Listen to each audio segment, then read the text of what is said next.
He thought it would be just another lonely visit to his son's grave, another year of silence, regret, and unanswered questions.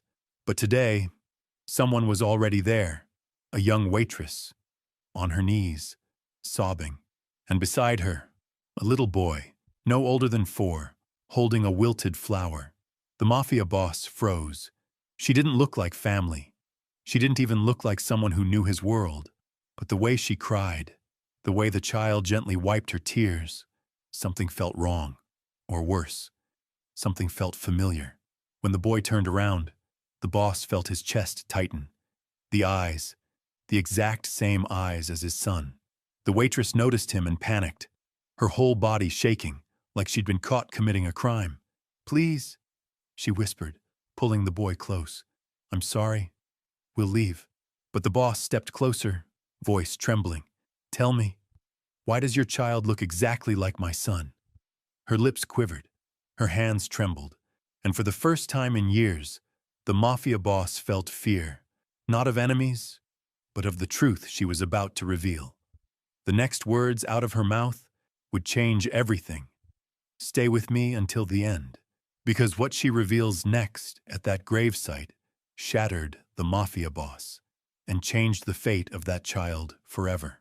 Before we begin, don't forget to like this video, hit subscribe, and comment where you're watching from. Now, let's get started. Vincent the Wolf Santangelo had built his empire on 3 pillars: respect, fear, and absolute control. For 47 years, he had commanded the most powerful crime family on the East Coast. His name alone could silence a room, stop conversations mid-sentence, and make grown men pray they'd never crossed his path.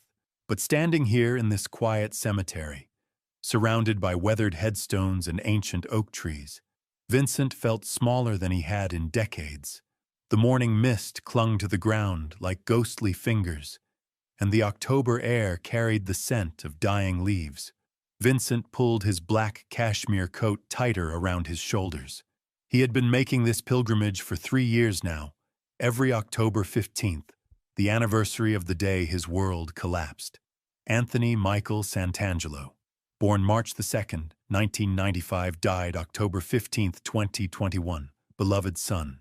The headstone was simple, elegant, nothing flashy.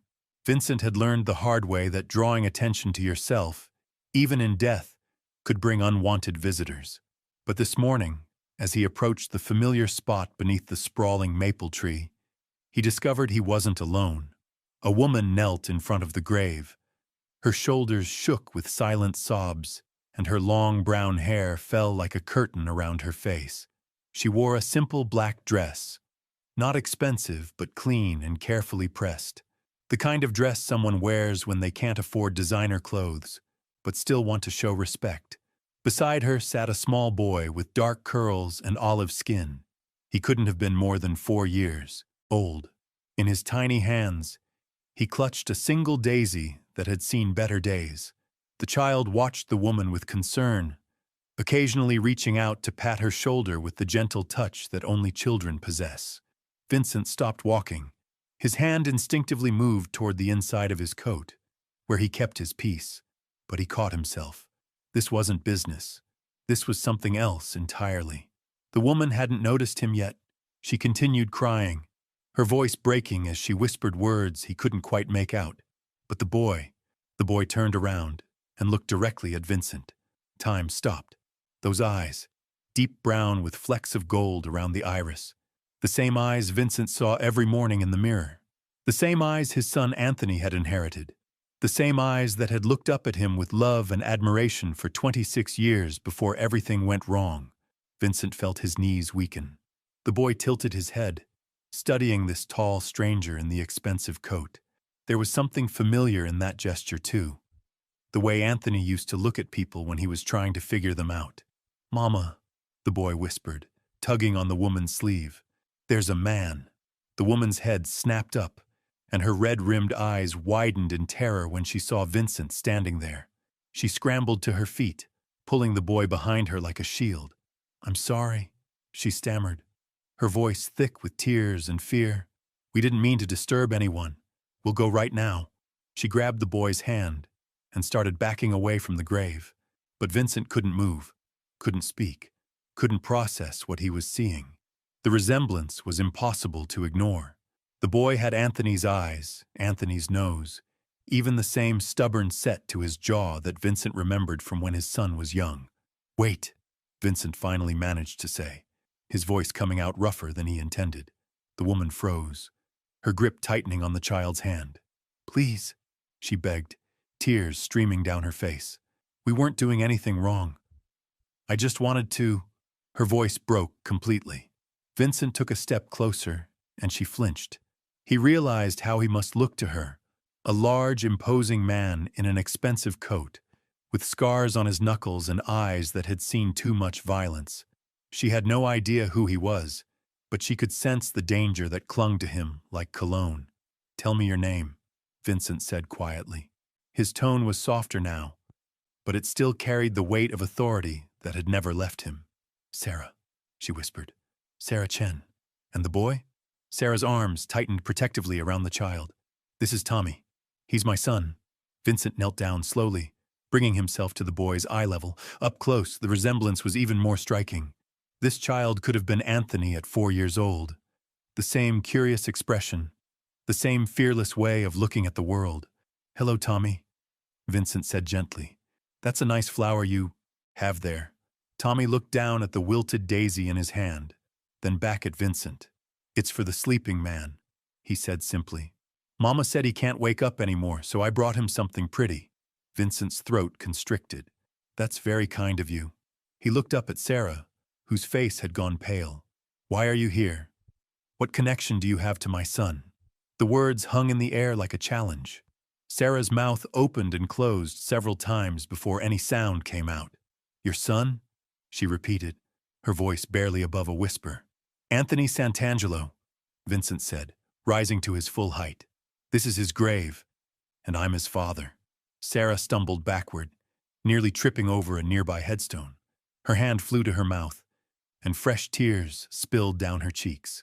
"Oh, God," she breathed. "Oh, God, I didn't know you would. I never thought you'd—" "Answer my question," Vincent said, his patience wearing thin despite his attempts to stay calm. "Why are you here? Why does your boy look like—" "Because he's not just my boy," Sarah interrupted, the words tumbling out in a rush. "Tommy isn't just mine. He was—" She looked down at the child, then back at Vincent, her whole body trembling. Vincent felt the world tilt on its axis. He had survived wars, betrayals, assassination attempts, and the loss of his only child. But nothing had prepared him for the possibility that Anthony might have left something behind. Someone behind. "Say it," Vincent commanded, his voice low and dangerous. Sarah lifted her chin, finding courage he didn't know she possessed. "Tommy is Anthony's son," she said clearly. "Your grandson." The cemetery fell silent except for the whisper of wind through the trees. Vincent stared at the woman, at Sarah, trying to process what she'd just revealed. His grandson, Anthony's child. The boy had his son's eyes because they were his son's eyes. Tommy, oblivious to the weight of the moment, had wandered back to the grave and was carefully placing his daisy next to the headstone. He patted the marble gently, the way a child might pat a sleeping parent. "Sleep good, Daddy," Tommy whispered. "Mama and I will come see you again soon." Vincent's vision blurred. The child knew. Somehow, this 4-year-old boy knew that the man buried beneath this stone was his father.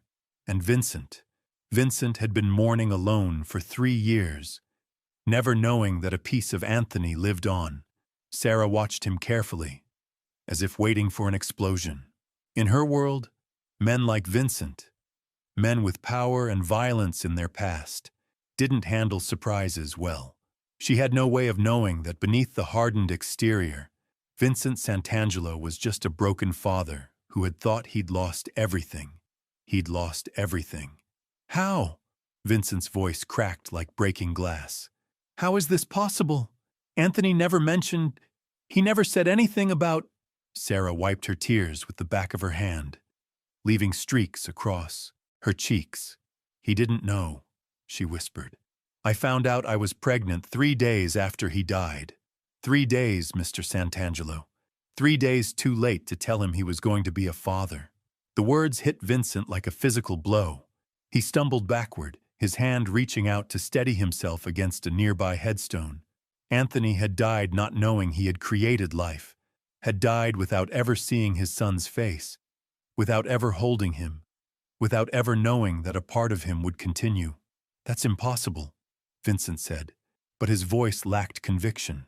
The dates, the resemblance, the way Tommy moved with Anthony's natural grace, it all aligned with horrible, beautiful precision. Sarah's chin trembled as she continued. I was a waitress at Moretti's on 5th Street. Anthony used to come in every Tuesday night. Always ordered the same thing. Chicken parmesan and coffee black. He'd sit in the corner booth and read his books. Her voice grew softer, warmer. He was so different from the other men who came in. Gentle. He'd actually look at me when I talked, like what I had to say mattered. Vincent closed his eyes. Moretti's. He knew the place. A small Italian restaurant in Little Italy. Family-owned for 3 generations. Anthony had mentioned it once or twice. Said they made the best chicken parmesan outside of his grandmother's kitchen. But Vincent had been too busy, too focused on business, to pay attention to his son's simple pleasures. We started talking, Sarah continued, her eyes distant with memory. At first, just small things. How was his day? Did he like the weather? But gradually, he started staying later. After the dinner rush, when the restaurant was quieter, he'd help me stack chairs and wipe down tables. He told me he was trying to distance himself from his family's business. Said he wanted to build something clean, something he could be proud of. Vincent's heart clenched. Anthony had been planning to leave the family, planning to walk away from everything Vincent had built, everything he'd hoped to pass down. They'd fought about it, screamed at each other in Vincent's study while his wife begged them both to calm down. Anthony wanted out, wanted to go legitimate, wanted to use his business degree for something that wouldn't require looking over his shoulder for the rest of his life. You have to understand, Sarah said, stepping closer, her fear gradually being replaced by something fiercer, protective love. Anthony talked about you all the time. He loved you, but he was terrified of disappointing you. He said you'd built this empire with your bare hands, that you'd sacrificed everything for your family's future, but he couldn't. He wouldn't follow in those footsteps. So he chose you instead, Vincent said quietly. There was no accusation in his voice, only a deep, aching sadness. Sarah nodded. We fell in love slowly, then all at once. He'd come to the restaurant every night, not just Tuesdays. We'd take long walks through Central Park after my shifts ended. He told me about his dreams, opening his own legitimate business, maybe a restaurant or a bookstore, somewhere honest people could work and build something good. She paused, watching Tommy, who was now sitting cross-legged on the grass, talking quietly to the headstone. He proposed to me on a bench overlooking the lake. No ring, just a promise that we'd figure it out together. Vincent felt tears threatening for the first time in years. His son had found love, had found hope, had found a future worth fighting for. And Vincent had been too blind, too stubborn, too caught up in protecting his legacy to see that Anthony already had everything he needed. What happened the night he died? Vincent asked, though part of him didn't want to know the answer. Sarah's composure cracked again. He came to my apartment around 9 o'clock. He was excited, nervous, pacing around my tiny kitchen like a caged animal. He said he'd finally worked up the courage to tell you everything. About me, about his plans to leave the business, about wanting to start fresh. He was going to drive to your house that night and have it out with you once and for all. Vincent's blood turned to ice. He remembered that night with crystal clarity. He'd been expecting Anthony, had prepared for another argument about responsibility and family loyalty. But Anthony never arrived. Instead, Vincent got a phone call at 2 a.m. from his lieutenant, Marco. There'd been a car accident, a collision at the intersection of Broadway and Canal Street. Anthony's BMW had been T-boned by a drunk driver running a red light. He never made it to my house, Vincent whispered. I waited up all night, Sarah said, her voice breaking again. He promised he'd call me after he talked to you, no matter how late it was. When morning came and I still hadn't heard from him, I called the restaurant. That's when Mrs. Moretti told me about the accident. She'd heard it on the news. Vincent stared at his grandson, who was now arranging small pebbles around the base of the headstone with intense concentration.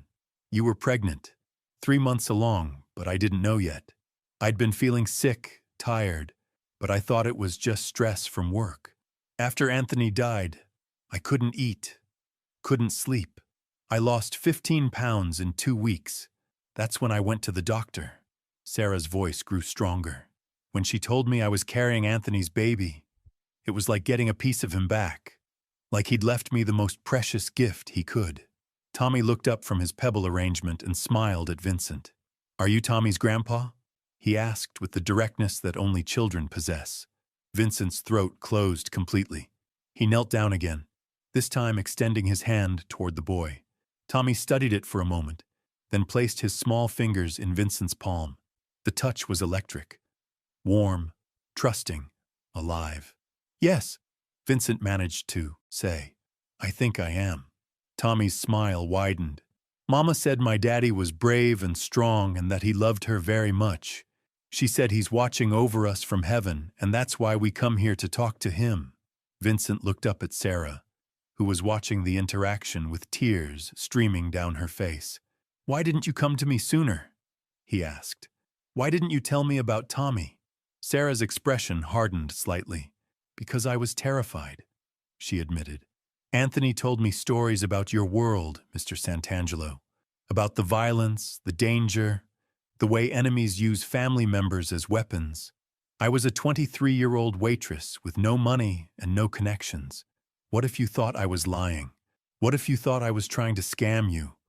What if you decided Tommy was a liability? Vincent felt the weight of his reputation, his choices, his entire life crushing down on him.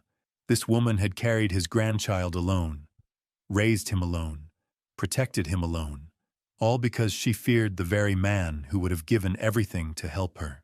Or worse, Sarah continued, what if you believed me and decided that Tommy belonged in your world? Anthony died trying to escape that life. He died driving away from violence and toward something clean and honest.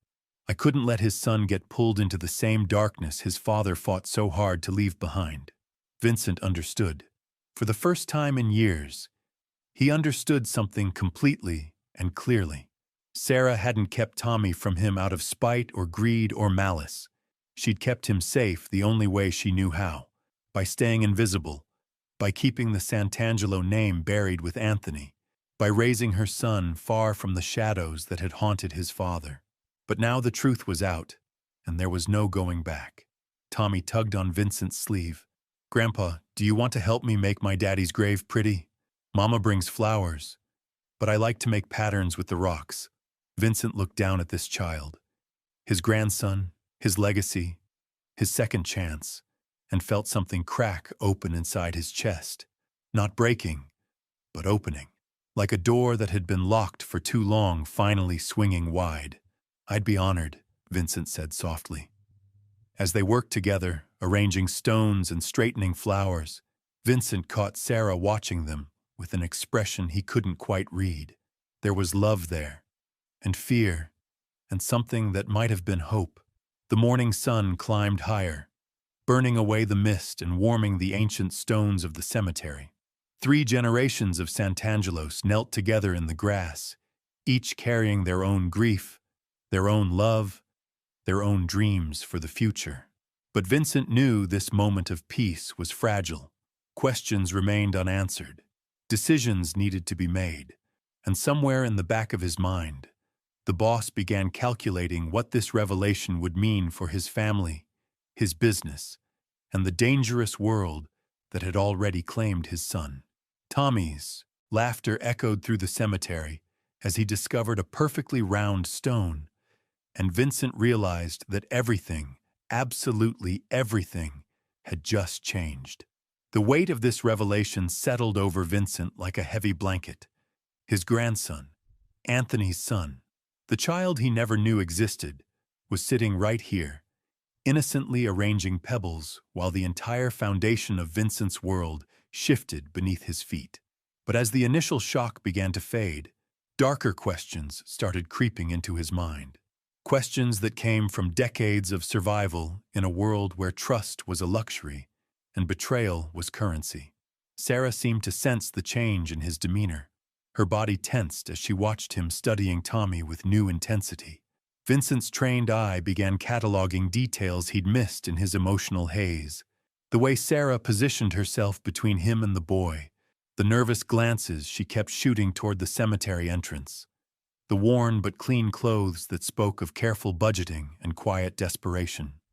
"Sarah," Vincent said quietly, his voice carrying the edge that had made grown men confess their sins. "Tell me everything. From the beginning? I need to know exactly how you met my son, exactly what your relationship was, and exactly why you chose today to bring Tommy here." Sarah's face went pale. "I told you. I met him at the restaurant. We fell in love. When he died, I was pregnant. That's the story," Vincent replied, standing slowly. Tommy looked up from his rocks, sensing the shift in atmosphere but not understanding it. But stories can be crafted, rehearsed, perfected. In my experience, when something seems too convenient, it usually is. The accusation hung in the air like smoke. Sarah's eyes flashed with hurt and anger. "You think I'm lying?" Her voice rose slightly before she caught herself, glancing down at Tommy. "You think I somehow orchestrated this? That I've been planning for 3 years to ambush you at your son's grave with some elaborate con?" Vincent's expression remained neutral, but inside he felt the familiar coldness that had kept him alive in his dangerous world. "I think a woman with a child and no resources might be desperate enough to try anything. I think the resemblance could be coincidental. I think—" "Stop." Sarah's voice cut through his words like a blade. She stood up, pulling Tommy to his feet with her. "Just stop. I knew this was a mistake. I knew coming here was wrong." Tommy looked confused, his small hand clutching the flower he'd been saving for the grave. "Mama, are we leaving already? I didn't finish making the pattern." "We're going, baby," Sarah said, her voice thick with unshed tears. She looked at Vincent with a mixture of disgust and disappointment. "Anthony told me you were suspicious of everyone, that you trusted no one, but he also said you were a good man underneath all the armor. I see now he was only half right." Vincent watched them start to walk away, and something twisted in his chest. The logical part of his brain, the part that had kept him alive for 47 years, insisted he was being smart, cautious, protective of his family's legacy. But another part, a part that sounded suspiciously like his late wife's voice, whispered that he was making a terrible mistake. "Wait!" he called out. Sarah stopped but didn't turn around. "Prove it," Vincent said. "If Tommy is really Anthony's son, prove it to me." Sarah turned slowly, her eyes blazing with fury.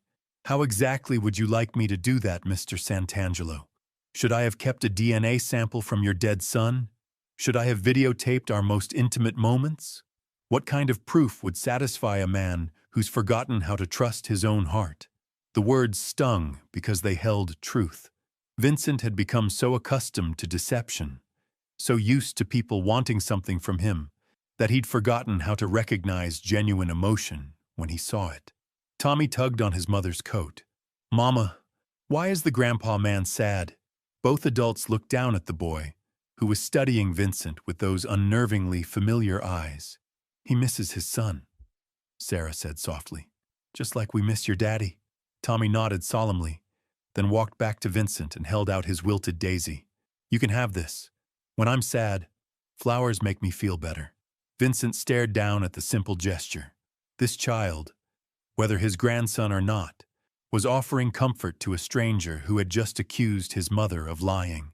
The innocence, the kindness, the instinctive empathy, it was so much like Anthony at that age that Vincent felt his defenses crumbling.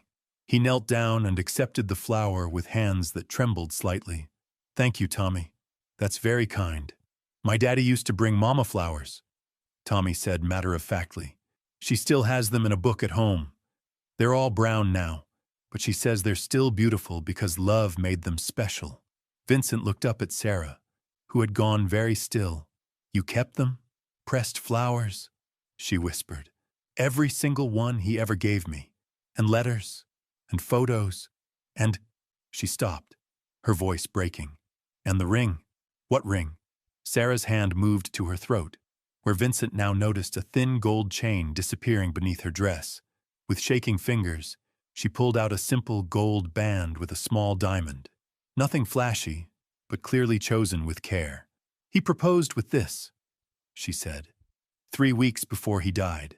I wear it every day, not because we were married, but because it represents the future we were going to build together. She looked down at Tommy, then back at Vincent.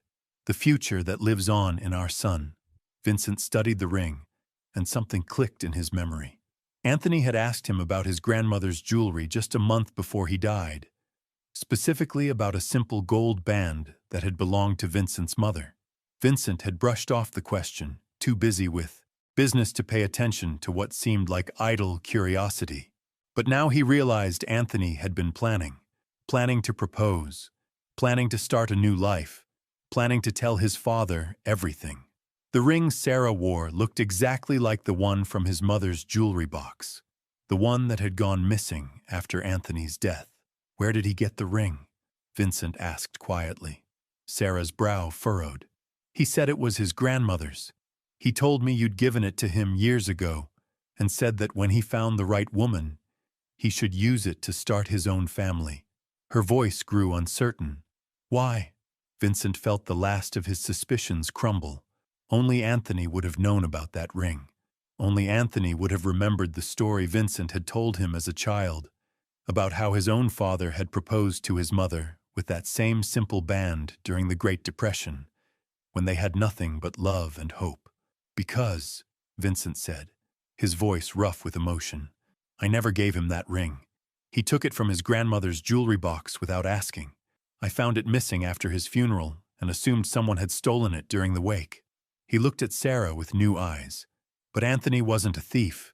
He was a young man in love, planning to propose to the woman who was carrying his child. Sarah's eyes filled with tears again, but this time they seemed to be tears of relief rather than grief. You believe me. I believe you, Vincent confirmed. He looked down at Tommy, who was now sitting on the grass beside Anthony's headstone, humming softly to himself. And I'm sorry.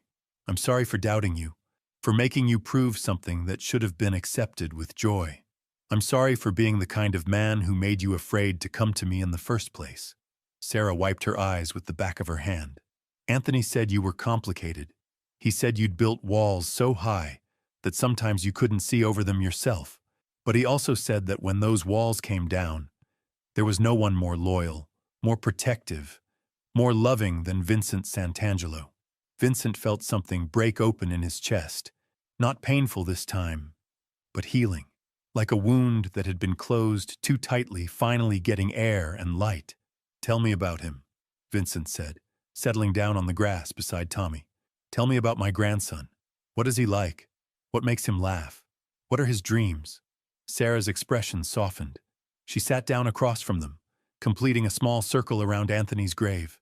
He's brilliant, she said, pride evident in her voice. He taught himself to read when he was 3. He devours books the way other kids devour candy. And he has this incredible imagination.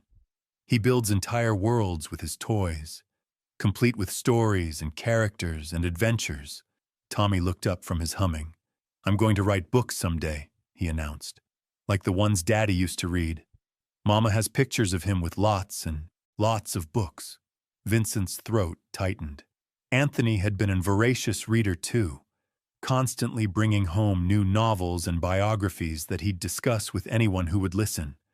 Vincent had often found it frivolous, wishing his son would focus more on business matters. Now he saw it as part of Anthony's gentle nature, his desire to understand the world through stories and ideas rather than through power and intimidation. He's also incredibly empathetic, Sarah continued, sometimes too much so. He cries when he sees other people hurting. He shares his toys with kids who don't have any. Last month, He gave his favorite stuffed animal to a little girl at the playground because she was sad about her parents' divorce. Vincent studied his grandson with wonder. In his world, empathy was often seen as weakness. But looking at Tommy, seeing the strength it took to care so deeply about others, Vincent began to understand that maybe Anthony had been right about needing to find a different path. "What about you?" Vincent asked Sarah. "What's your life like? How are you managing?" Sarah's expression grew guarded again. "We're fine. I work double shifts at 2 different restaurants now. Tommy stays with Mrs. Chen, no relation, just coincidence with the name, during the day. She's an elderly woman in our building who loves children. We have a small apartment in Queens. It's not much, but it's clean and safe, and it's ours." Vincent heard what she wasn't saying. The exhaustion in her voice, the way she described their life in terms of survival rather than living. The careful pride that masked deeper struggles. "Are you happy?" he asked gently. Sarah was quiet for a long moment. "I'm content," she finally said. "Tommy is healthy and happy. We have a roof over our heads and food on the table. I get to watch him grow up and discover the world. That's more than many people have." But Vincent could see the loneliness in her eyes, the weight of carrying everything alone, the dreams she'd put aside to focus on survival. She was barely 26 years old, still young enough to build the life she'd planned with Anthony, but she'd closed herself off from those possibilities to focus entirely on their son. "Sarah," Vincent said carefully, "I want to help. Immediately." Her walls went up. "We don't need charity. It's not charity. It's family taking care of family." Vincent's voice grew stronger, more certain. "Tommy is my grandson. You're the woman my son loved enough to die for. Because make no mistake, he was coming to see me that night, to fight for you, to fight for the life you were building together. That makes you family too." Sarah shook her head. "I can't accept your money, Mr. Santangelo. I won't have Tommy growing up thinking he's entitled to things he didn't earn. And I won't have him learning that money solves everything." Vincent looked at this woman, this fierce, protective mother who had raised his grandson alone, and felt something shift inside him. Not the calculating businessman or the feared crime boss, but simply a grandfather who had missed 4 years of a little boy's life. "Then we do this differently," he said quietly. "Not charity, not handouts, partnership." Sarah's eyes narrowed with suspicion, but she was listening. "I want to be part of Tommy's life. I want him to know his grandfather, to hear stories about his father, to understand where he comes from. And I want you to have the support you should have had from the beginning." Vincent's voice grew stronger. "Let me help you build the life Anthony dreamed of, the clean life, the honest life." Tommy looked up from his pebble patterns. "Does this mean you'll come visit us, Grandpa?" Vincent's heart cracked wide open. "If your mama says yes, I'd like that very much." Sarah stared at him for a long moment, searching his face for traces of manipulation or control. Instead, she saw only a broken man trying to find his way back to something real. "We take this slow," she finally said, "one step at a time. And the moment I think this world is touching my son, our son, we disappear. Do you understand?" Vincent nodded. "I understand. And Sarah, thank you. Thank you for keeping him safe. Thank you for raising him with love. Thank you for bringing him here today." As the 3 of them sat together in the morning sun, Vincent realized that sometimes the most powerful thing a man can do isn't to take control. It's to let love lead the way. Anthony's greatest gift wasn't the empire he'd rejected, but the family he'd created and the grandfather he'd unknowingly given a second chance at doing things right. Sometimes what we think we've lost forever finds a way back to us. Sometimes love really is stronger than fear. And sometimes, in a quiet cemetery on an ordinary morning, everything changes with the innocent question of a 4-year-old boy asking if you want to help make his daddy's grave pretty.